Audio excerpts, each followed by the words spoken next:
Hello दोस्तों, text decoded channel पर आप सभी का स्वागत है। आज हम बात करने वाले हैं द टीचिंग्स ऑफ बुद्धा की। दोस्तों, आज हम एक ऐसे सफ़र पर निकल रहे हैं जो आज से लगभग 2500 साल पहले शुरू हुआ था। एक ऐसा सफ़र जिसने एक राजकुमार को बुद्धा बना दिया। सिद्धार्थ गौतम के पास वो सब कुछ था जो एक इंसान चाहता है, पैसा, तख्त और परिवार। लेकिन एक सवाल उन्हें सोने नहीं देता था, क्या इंसान दुख से कभी आज़ाद हो सकता है? इसी सवाल का जवाब ढूंढने के लिए उन्होंने सब कुछ त्याग दिया और कई सालों की तपस्या के बाद बोध गया में उन्हें वो मिला जिसे हम एनलाइटनमेंट कहते हैं। आज हम उन्हीं की उन गहरी शिक्षाओं को समझेंगे जो आज के स्ट्रेस भरे जीवन में पहले से कहीं ज़्यादा ज़रूरी है। बुद्धा ने दुनिया को एक दार्शनिक की तरह नहीं बल्कि एक डॉक्टर की तरह देखा।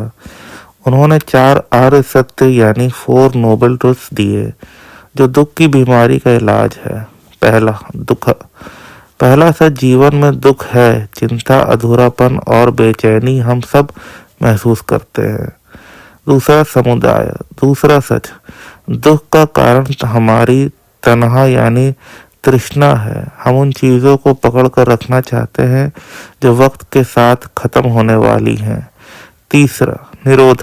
तीसरा सच, दुख का अंत मुमकिन है जब हम अपनी अटैचमेंट को समझकर उसे छोड़ देते हैं, तब शांति मिलती है। चौथा मग्गा। चौथा सच, वो रास्ता जो दुख को अंत तक ले जाता है, जिसे हम अष्टांगिका मार्ग कहते हैं। बुद्धा ने कहा, एक वीणा के तार ना इतने ढीले रखो कि सुर ना निकले, ना इतने कसो कि वो टूट जाए। ये है मध्यम मार्ग। इसके 8 पिलर हैं।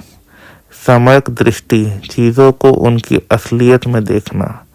सम्यक संकल्प, दिल में दूसरों के लिए प्रेम और अहिंसा का पक्का इरादा। सम्यक वाणी, ऐसी बात जो किसी का दिल न दुखाए।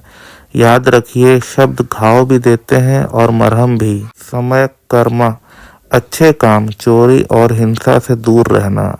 सम्यक जीविका, ऐसी नौकरी या बिजनेस जो किसी को नुकसान ना पहुंचाए। सम्यक व्यायाम, अपने दिमाग की नेगेटिविटी को निकालने की कोशिश। सम्यक स्मृति, सबसे ज़रूरी, हर पल में जागरूक रहना। जब खाओ तो सिर्फ खाओ, जब चलो तो हर कदम को महसूस करो। सम्यक समाधि, डीप मेडिटेशन, जहाँ मन बिल्कुल शांत हो जाए। बुद्धा की एक बहुत बड़ी सीख है अन्निका, इम्परमानेंस। इसका मतलब है कि दुनिया में कुछ भी हमेशा के लिए नहीं है। ये दुख भी बीत जाएगा, ये खुशी भी चली जाएगी। जब हम बदलाव को स्वीकार कर लेते हैं तो हम डरना बंद कर देते हैं। और याद रखिए, कर्म का कानून बुद्धा ने कहा था, हम वही बनते हैं जो हम सोचते हैं। हमारे विचार ही हमारे कर्म बनते हैं और हमारे कर्म ही हमारा भाग्य। अंत में बुद्धा ने एक बहुत बड़ी बात कही थी, आपो दीपो भवा, यानी अपना दीपक खुद बनो, किसी और की रोशनी के भरोसे मत बैठो। अपनी बुद्धि और अपने विवेक का इस्तेमाल करो। बुद्धा की टीचिंग्स कोई धर्म नहीं बल्कि जीने की एक कला है। वो हमें सिखाते हैं कि शांति बाहर किसी मंदिर या जंगल में नहीं, हमारे अपने मन के अंदर है। तो दोस्तों, आज से एक छोटी सी शुरुआत करते हैं। थोड़ी सी दया, थोड़ी सी माइंडफुलनेस और थोड़ा सा सब्र, क्योंकि जैसे एक एक बूंद से घड़ा भरता है, वैसे ही छोटे छोटे बदलाव से ही जीवन बदलता है।